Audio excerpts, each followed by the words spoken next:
Bonjour et bienvenue dans Émission Impossible où l'on vous dit tout sur la mobilité d'aujourd'hui ou comment se déplacer mieux en polluant moins. Aujourd'hui, on s'intéresse au déplacement professionnel avec quelques initiatives fort intéressantes pour en finir avec l'autosolisme. Se déplacer seul en voiture, c'est fini. Bon, je vous emmène ? Plus de la moitié des salariés de ST Microelectronics prennent leur voiture pour aller au bureau.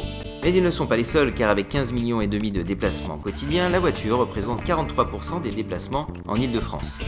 Pour inverser cette tendance, la société a mis en place un plan de déplacement entreprise. Remboursement de l'abonnement Navigo, service de covoiturage et carte Vélib entièrement remboursée. Mais la mesure phare reste les vélos à assistance électrique que les salariés peuvent utiliser gratuitement. Laurent le prend tous les jours depuis 4 mois pour faire les 8 km qui séparent son bureau de son domicile, en reliant Montrouge à Boulogne-Billancourt. Alors ce qui m'a fait changer de mode de transport, c'est qu'en fait je suis parti en vacances, j'ai fait 2 semaines de randonnée et je suis revenu en région parisienne et j'ai pris ma voiture une fois et ça m'a énervé. Et je me suis demandé qu'est-ce que je pouvais faire pour justement changer ça, changer ma façon de faire. On enlève le branchement électrique. On allume le vélo. Je me mets en mode boost parce que j'aime bien aller vite. Et c'est parti. Et jamais de bouchon, donc toujours le même temps de trajet. Moi ça me détend de faire du vélo. Le soir après le boulot, ça fait une coupure.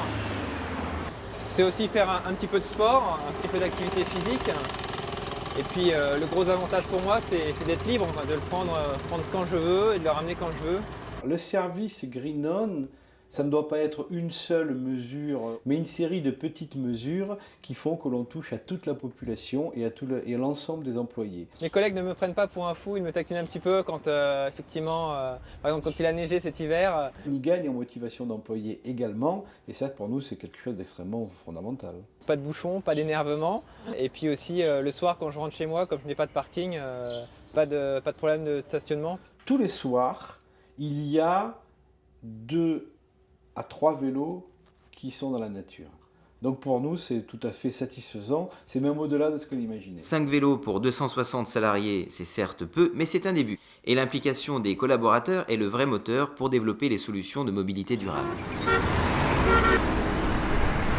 Chez Commuto, ce qu'on propose comme solution pour améliorer les déplacements des salariés, c'est des solutions de covoiturage pour encourager les gens qui habitent proches l'un de l'autre à venir ensemble au travail. Ici on a 402 personnes qui font Paris-Rennes. Donc si je clique sur l'annonce, je vais pouvoir ensuite voir le détail. Il est inscrit depuis 2008. Alors aussi ici on a les préférences, donc pas d'animaux, j'écoute de la musique, pas de fumeurs dans ma voiture, blabla, donc ça veut dire qu'il est d'accord pour discuter. Vous avez les avis des gens qui ont déjà voyagé avec lui, donc ici Astrid qui dit parfait, la compagnie, le timing, la voiture, tout. Et ensuite évidemment vous pouvez joindre la personne directement en cliquant sur son numéro de téléphone.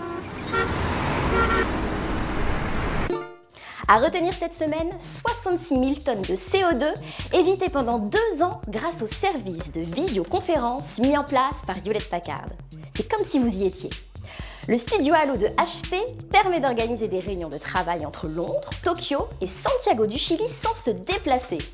Un aller-retour de Londres à Tokyo pour 3 personnes génère autant d'émissions de gaz à effet de serre qu'un studio Halo installé en Europe pendant 1 an.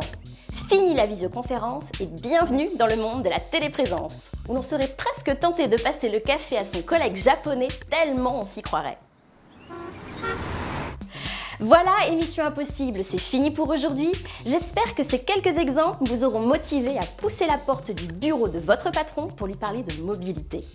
Quant à moi, je dois vous laisser, parce que mon covoitureur m'attend en bas du studio. En plus, il avait l'air plutôt pas mal sur son profil Commuto. Je voudrais pas le faire attendre. À bientôt.